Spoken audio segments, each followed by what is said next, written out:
Yes, so my correct people, how you guys doing today? Hope you guys are doing beautifully well. Yes, my people, I want you guys to just listen very well to this story that I'm about bringing you because it is a story that when I listened to it, I was touched, I was moved by, when I heard the story because it's about a particular king who is from the kingdom of Irele so many decades ago. And of course, what interests me in this story is that I try to compare it to this modern day Oni of Ife story. Like I'm trying to see it side by side, how it is somehow related or if it's not related. Because I want you guys to listen and also, come down the comment section and drop your opinion, what you feel about this very gist. But of course, there is always lessons to be learned at the end of this day. Like I always tell you guys that is why I always say share so others will learn one or two. So now, my people, they said, in the old and powerful kingdom of Irele, there once lived a woman whose heart was pure like money dew. Her name was Olori Adetutun, the first wife of the great king and the pride of the palace. Now, when you see a woman like this, when they say she is the first wife and the pride of the palace, you should know how this woman really is. You should know that this woman is not just an ordinary woman, but to be a woman who has integrity, woman who is so beautiful and elegant. Now, they said Adetutu was loved by everyone. She was humble, respectful, and full of wisdom. Okay? When she walked through the palace, even the maids greeted her with joy. The king loved her dearly, like so much. At least so everyone thought. Yes, because of course, as they see the king, see the queen, everybody say yes, the king love her so much. But my people, the palace is not a small place. So they say behind golden walls are jealousy, gossip, and what? Silent battles, unseen battles. Battles that cannot be seen by the people who thought that Kabiyesi loved this woman so much and that he cannot do without this woman. So my people, they say one day a new maiden came to serve in the palace. Her name was Morenikeji. Ah, this one was fine, like she's so fine, like the morning sun after the rain. Omo, like they say she fine so much, oh, like the morning sun after the rain. Oh, they say her smile alone could melt an anger. Even the king, a man of wisdom, began to notice her too much. Omo, my correct people, no be smart, You are welcome back again to my channel. Nice meeting you here once again.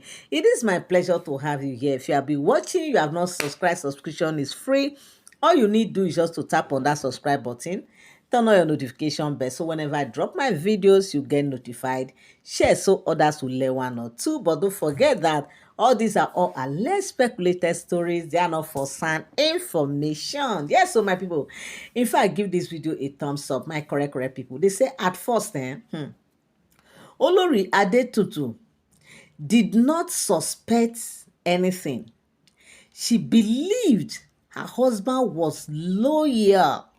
But slowly, she began to see the signs. Omo, she come dey see am. What am I seeing? What is going on? What am I seeing? The sudden laughter between the king and Morenikeji. The secret glances.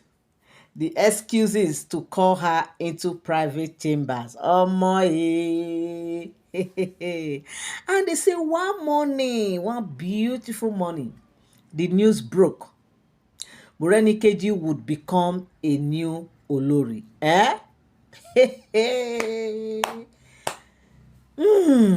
My people. Palace matter, no be small thing, no. No be small thing. That is why before you go into the palace or you know anybody that want to marry a king, make sure the person like gidi gan, make you advise and say, my sister, before you marry that kingy, make sure say you tie your wrapper tight, because the palace is not a small matter. Oh. At all, at all. Palace matter, you have to be very strong, especially if you are the first wife. Now, the queen's heart broke into pieces. But instead of fighting or shouting, she carried her pain to who? To God. Oh. Yes, so. And you know what she said? What she said there, they say it met heart.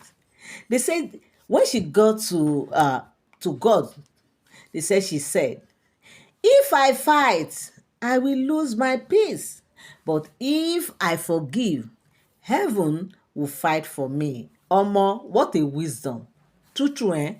This Olori Moreni Adetutu, she really has wisdom. Wisdom, Okpolo, her wisdom, the tasoson. I'm telling you, how many people will be in this kind of situation and they will want to go to say they want to even remember prayer? Instead, they will be thinking what to do, how to revenge, how to do this. Haba now. So she withdrew from all palace drama. She spent her days praying and tending the royal garden, watching the flowers grow where her tears once fell. You know, say this kind of thing, you go dey go one corner go dey cry, dey look, na wait, na my na this man break my heart like this, what is going on, he no go do this. But she never did all that. She cried, yes, because she's human.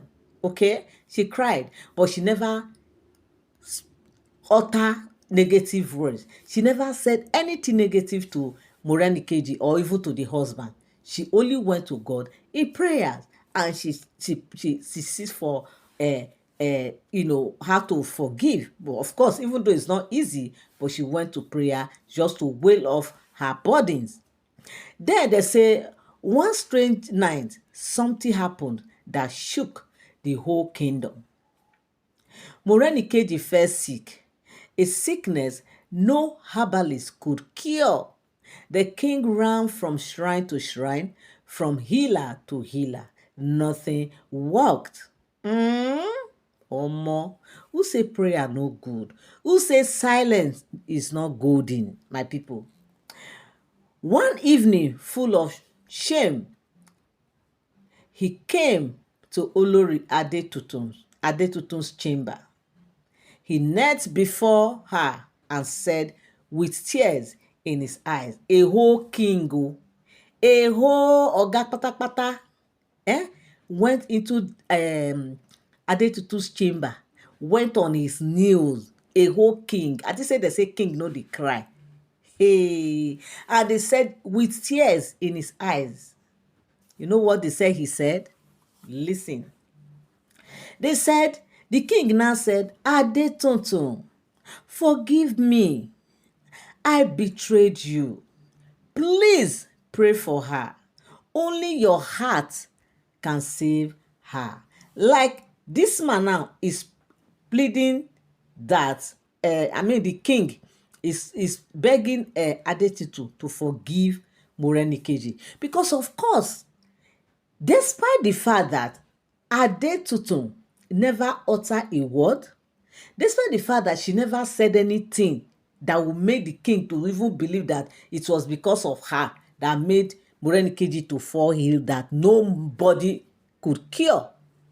But he knew, because he knows that this woman's silence is not a good one. That is why they say sometimes silence is powerful. Because he knew that this woman never said anything, any word. He's so quiet, he's just minding her business, he withdrew to herself, doing her thing. But when this thing happened and they could not get a cure, immediately the king knew that no.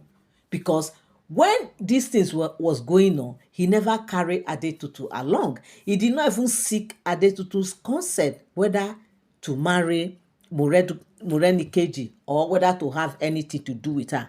And he never even come to say, sorry, we'll see what we are doing. Should I go ahead or not? But he knew that it's like this woman's silence is the one causing all those things. He has to go to her, kneel down, and with tears, ask for forgiveness and ask her to pray that Morenikeji get herself back. Now, what happened? The queen looked at him, silent for a long time. Then she said, I will not let bitterness make me like those who hurt me. I will pray. You see it now? She said she will not allow bitterness make her, like those who have hurt her heart, but she will pray. They said that night she went before her altar. You know, especially in those days, women used to have altars, different altars where they go to for prayer, either like a mini shrines in their hut and all that. And that was how they said Adetutu went before her altar, lifted her hands, and prayed for the woman who took her place. Now, and by morning, they said Morenikeji began to recover. The palace could not believe it. The king gathered everyone and said before them all, among all the women of Irele, it is Adetutu whose heart is truly royal. She forgive when she could have destroyed. From that day, peace returned to the palace. The king never forgot her kindness. Yeah, of course, the king cannot forget. He's not supposed to forget at all. And whenever the young maidens gossiped or fought for power, Adetutu would smile and say, a true queen does not need revenge to win. She lets time and truth speak for her. That is what really makes a true queen really, really royal. Yes. Now, what is my take on this? What is the lessons, the moral of this story? My people, when life betrays you, don't rush for revenge. Forgiveness may look weak, but it brings peace and honor that no one can take away. My correct people. In fact, I have learned a whole lot from this story. Like, in fact, I am super, super happy hearing this kind of very happy ending like this. My correct people, come down the comment section and drop your opinion, what you feel about this very gist. Thank you so much. Till I come your way again, have a beautiful day. Bye for now.